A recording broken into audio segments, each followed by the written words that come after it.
O Tanjobi omedetou gozaimasu. Isto é japonês para parabéns. O Observador faz 12 anos e, em vez de bolo, oferecemos uma visita ao Japão com a Pinto Lopes Viagens. Assine por apenas 39,90€ e habilite-se a ganhar. 12 anos a escrutinar o poder, 12 mil quilómetros para celebrar. Assine hoje em observador.pt. Arigatou.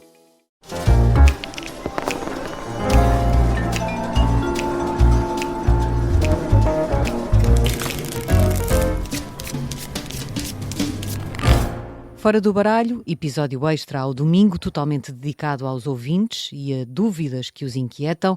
Eu sou a Sara Antunes de Oliveira e esta semana recebemos muitas perguntas e comentários no e-mail foradobaralho@observador.pt.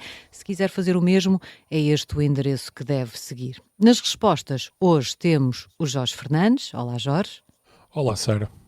E nas perguntas, voltamos às intervenções recentes de Pedro Passos Coelho com críticas ao governo e a Luís Montenegro. Lídia Sousa pergunta: será que Passos Coelho está a tentar desacreditar o PSD e o Primeiro-Ministro para avançar para o Chega e destronar André Ventura? Será uma hipótese demasiado maluca?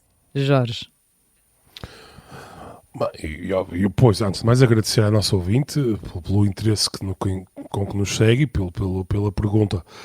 Bem, em política tudo é possível. Portanto, se alguém dissesse, enfim, mal comparado, se alguém dissesse há 2 anos que António José Seguro regressaria depois de tanto tempo fora da política e que hoje em dia seria Primeiro-Ministro, Presidente da República, certamente também seria apelidado de maluco. Portanto, em política tudo é possível. Apesar de tudo, eu acho muito pouco provável, no entanto, acho que lidando sempre com isto, com estas matérias no campo das probabilidades, acho muito pouco provável que Passos Coelho faça. Quer dizer, isto seria não só romper com o seu partido de sempre, romper com o eleitorado de centro-direita, que já vimos, de resto, nas presidenciais, apesar de tudo, há uma bela parte do centro-direita que não está disponível para embarcar nos projetos do Chega e no projeto André Ventura especificamente. E depois há aqui um pequeno pormenor que eu penso que as pessoas tendem a ignorar, que é a maioria das pessoas trata André Ventura quase, e trata a relação da André Ventura com Passos Coelho quase como se fosse uma relação de vassalagem ou uma relação em que André Ventura, devido à consideração histórica que este tem e à importância que ele dá ao PSD, ao papel de Passos Coelho no PSD, trata André Ventura como se ele, caso Passos fizesse ou tentasse fazer um partido de direita ou tentasse de alguma maneira tomar o Chega, que André Ventura aceitaria quase naturalmente e como um cordeirinho. E eu tento sempre a recordar, e acho que é sempre importante percebermos, que André Ventura até pode ter apreciação por Passos Coelho, admite perfeitamente que ele seja ou fosse naquele tempo um passista e que a história que ele gosta de contar, porque todos os partidos têm narrativas, mitologias, santos laicos, etc., e que Passos figure claramente no altar de André Ventura. Mas André Ventura, acima de tudo, é um político e, sendo político, gosta de ter poder, e André Ventura, certamente, como se costuma dizer, deu muito sangue, suor e lágrimas para construir o Chega e, portanto, certamente não abdicaria no poder do Chega só porque Passos Coelho decidia de um momento para o outro fazer uma oposta ao partido. Portanto, eu acho que, mesmo se Passos Coelho tivesse essa intenção, eu acho que a reação de André Ventura seria completamente cerrar fileiras e dizer: sim senhor, Passos Coelho pode ter sido um grande estadista, um grande primeiro-ministro, mas o Chega é o Chega e quem manda no Chega sou eu. E convém relembrar que André Ventura, neste momento no Chega, apesar de ser um partido que tem claramente uma componente de um homem só, em que ele tem um predomínio e ali um ascendente sobre muita gente, já há uma elite intermédia no Chega, até no grupo parlamentar, que de alguma maneira também não se quer ver ultrapassada, por exemplo, em coisas tão simples como a velha e boa distribuição dos taxos. Portanto, sob esse ponto de vista, eu acho extremamente improvável que alguma vez Pedro Passos Coelho faça isto. E termino só dizendo isto: eu acho que, apesar de tudo, mesmo quando se fala muitas vezes na ideia de Passos Coelho regressar ao PSD e que, no fundo, se Passos Coelho regressasse ao PSD, André Ventura passaria um cheque em branco e apoiaria rapidamente e poria o peso do Chega por detrás de Passos Coelho e do PSD, eu também acho essa ideia extremamente, digamos, infantil do ponto de vista da análise política, porque por mais admiração que ele tenha por Passos Coelho, André Ventura tem o seu próprio projeto pessoal de poder e neste momento o Chega já é uma força suficientemente institucionalizada e, digamos, com autonomia estratégica e com um plano de poder próprio que, em certa medida, não se coadunam com a ideia de serem uma muleta de alguém que, por muito bom que seja, veria sempre o Chega como um ator secundário e uma muleta.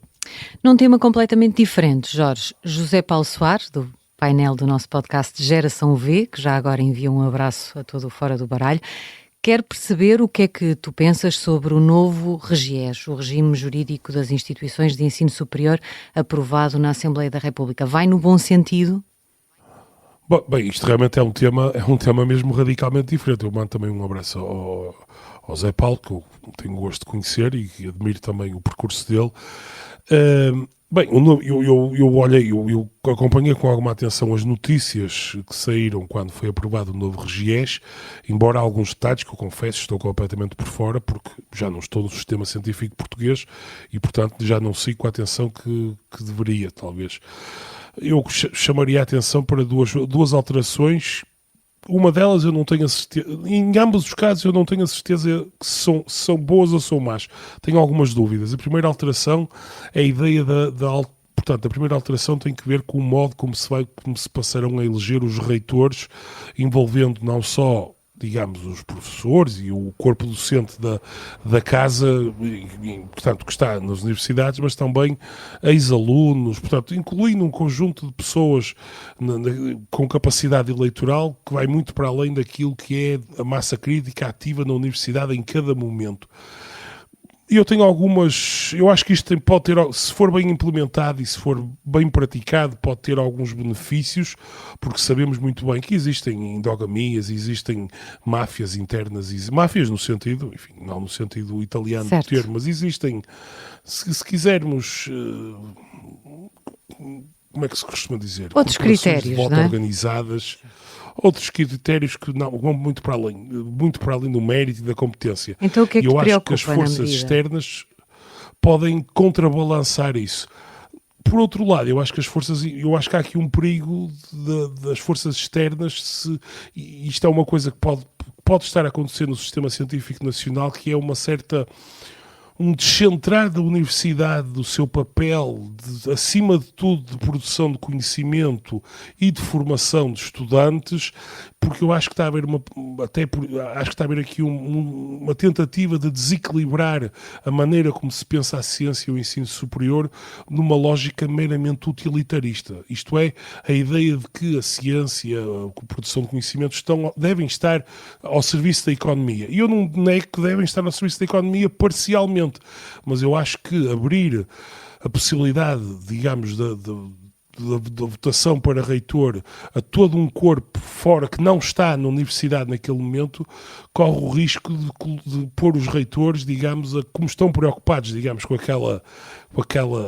segmento eleitoral, a fazerem promessas para recentrar a função e a missão da universidade e focá-la mais, muitas vezes, em dar benefícios ou fazer a universidade trabalhar para certos segmentos que não são o centro da missão da universidade, tal como eu a entendo, bem entendido. E, portanto, eu acho que pode haver aqui esta tentação de, na reorganização que está a haver da ciência em Portugal, estou a pensar, por exemplo, no fim da FCT e na maneira como a nova agência de financiamento de investigação está a ser montada, pode haver aqui uma tentação de estar a descentrar a universidade com a aparência de abertura ao que está cá fora. Corremos o que está cá fora se tornar quase tão importante do que está dentro, e isso, a mim, pelo menos, causa-me alguns problemas, digamos assim.